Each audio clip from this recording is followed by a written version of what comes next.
The first article of our faith should always start with non-violence, with being as much non-violent and equal in turn also as much compassionate, understanding, kind, moral, considerate, honest as we possibly can, not only psychologically but also practically in our real time action, behavior, habit, even in the midst of external challenges, outside circumstances, social changes, and public paradoxes and resistances and backlash. We must not lose our calm, composure, faith. We must not make any compromise or sacrifices whatsoever with our self knowledge, virtues, standards, values which we cultivate, develop for ourselves, and which we imposed upon and around our lives to prevent infiltrators, to refrain ourselves from basically disrespect, dishonor, and disdain from the others, from the unconscious mass, and unintegrated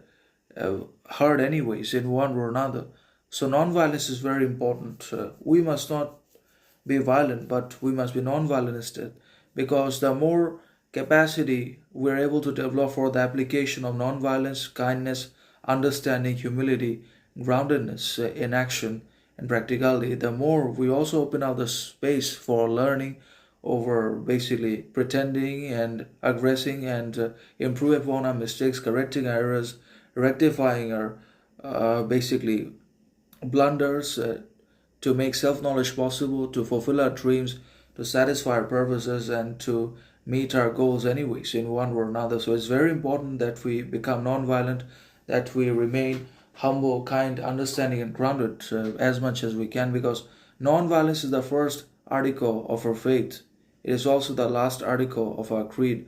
We must be so non violent, authentic, truthful, grounded in our lives that we literally become an example for the others, and the others also emulate us and they become much like us, because we must be the change we wish to see in the world. And without being that change in reality, practically and not just psychologically, we won't be able to change the others. So we cannot just think and say good stuff. Thinking, saying is not enough if they do not follow to action.